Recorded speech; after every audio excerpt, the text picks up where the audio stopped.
नमस्कार दोस्तों। मैं डॉक्टर भावेश। आज के वीडियो में हम बात करने वाले हैं रेक्टल या एनल प्रोलैप्स के बारे में। रेक्टल या एनल प्रोलैप्स जो है एक प्रकार की कंडीशन है जिसमें आपका जो एनस के जस्ट ऊपर वाला भाग होता है रेक्टम, वो बार बार बाहर निकल के आ जाता है लेटरिन करने के दौरान या लेटरिन करते समय वो लेटरिन के साथ बाहर निकल के आ जाता है। ठीक है, मतलब जो एनस के जस्ट ऊपर वाली जो आपकी मतलब आंतों का जो पार्ट होता है जिसे हम बोलते हैं रेक्टम, वो लेटरिन के साथ बाहर आ जाता है।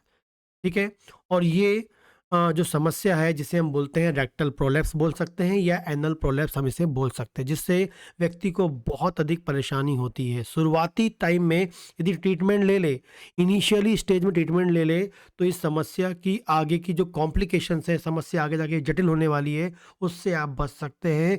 नहीं तो ये बहुत अधिक परेशान करती है व्यक्ति को। ठीक है तो रेक्टल या जो एनल प्रोलैप्स है, मतलब आपका जो लैट्रिन के मुंह के पास की जो आते हैं वो बाहर निकल के आ जाती हैं। ठीक है, इसमें खासकर क्या होता है, जैसे ही आप लैट्रिन करने जाते हैं तो लैट्रिन के साथ वो रेक्टम जो होता है या जो पार्ट है आंतों का, थोड़ा सा बाहर निकल के आ जाता है। ठीक है ना, रेक्टम वाला पार्ट बाहर निकल जाता है, जिससे आपको लैट्रिन करने में दर्द दर्द होता है।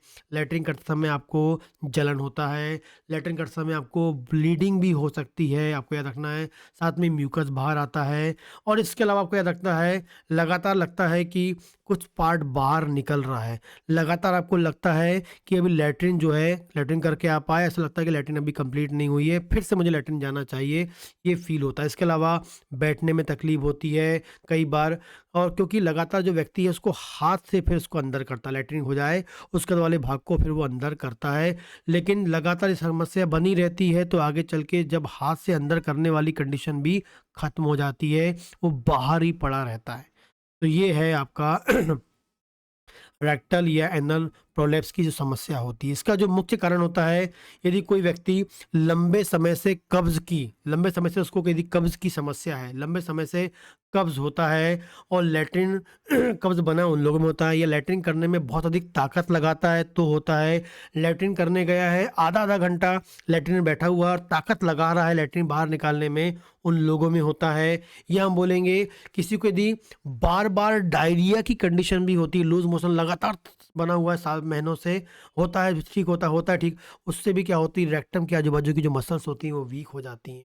जब कॉन्स्टिपेशन होता है, लैट्रिन को बाहर निकालने जब ताकत लगती है, तो उससे भी जो रेक्टम के आजू बाजू की जो मसल्स होती हैं वो वीक हो जाती हैं। ठीक है, या किसी को मसल्स की कोई बीमारी हो गई हो, या पैरालिसिस हो गई हो, या हमारे बॉडी में मसल्स को कंट्रोल करने वाली नर्व्स होती हैं, किसी को नर्व्स की बीमारी हो गई हो। ठीक है ये हम बात करेंगे, लास्ट हम बोलेंगे कि यदि किसी को पार्किंसन जैसी डिजीज़ होती है वो हो गई हो, या हम बोलेंगे किसी को न्यूरोलॉजिक मतलब रेक्टम के आजू बाजू कोई सर्जरी हो, जैसे पाइल्स की हुई हो, फिस्टल की फिस्टुला, उसके बाद भी कई बार ये समस्या मिल सकती है।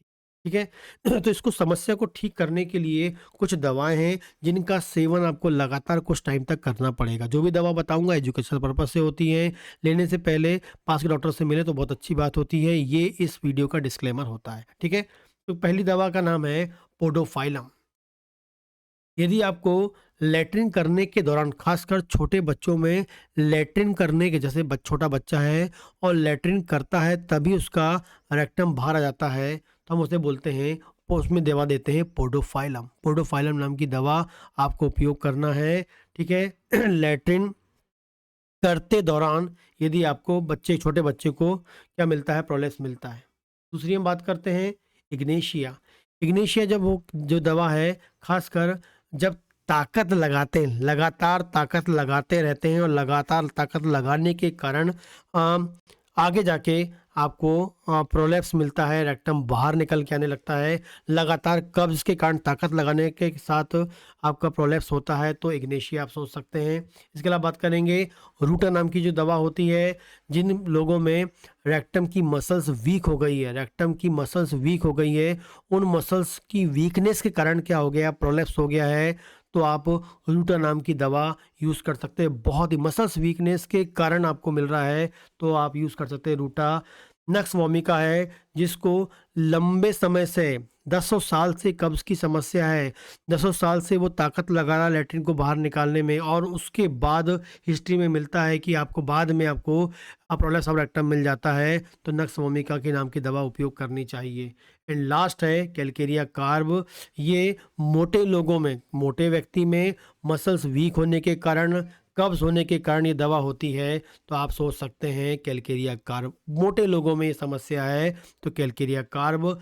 दसों साल से कब्ज़ थी, ताकत लगानी पड़ी लैट्रिन निकालने में, तब प्रोलैप्स ऑफ रेक्टम हो गया। नक्स वोमिका है। रूटा है, मसल्स वीकनेस के कारण मिलती है। इग्नेशिया ताकत लगाने के कारण आपको आ गया है। और पोर्टोफाइलम छोटे बच्चों की हम बात कर रहे हैं। सब की सब 6 पावर के बारे में आप सोच सकते हैं। 6 पावर बहुत ही फ़ायदेमंद होती है, इफ़ेक्टिव होती है। लंबे समय तक, कुछ टाइम तक आपको लेना पड़ेगा। जब भी दवा लें, आप सील पैक दवा लें, और मोस्ट इम्पॉर्टेंटली आप याद करें, अच्छी कंपनी की दवा लें, ठीक है? जिसमें जो रूटा है, इसकी आप जो 6 पावर ले सकते हैं, 2 बूंद सुबह, दोपहर, शाम ले सकते हैं। थोड़ा ये ज़्यादा इसको आपको यूज़ करना पड़ेगा। नक्स वोमिका रात के रात आप 2 बूंद ले सकते हैं। कैलकेरिया कार्ब दिन में 1 बार 2 बूंद ले सकते हैं। इग्नेशिया महीने में 1 बार आपको लेना है। और पोर्टोफाइलम भी आप 2-2 बूंद सुबह, दोपहर, शाम बच्चे को दे सकते हैं, जो बहुत अधिक लाभदायक होती है, ठीक है? जो भी यहाँ बताया है, सब एजुकेशन पर्पज़ से बताया है। दवा लेने से पहले पास के डॉक्टर से कंसल्ट करें। इस वीडियो का डिस्क्लेमर है, जो ऑलरेडी मैंने इसके पहले बताया है। नमस्कार।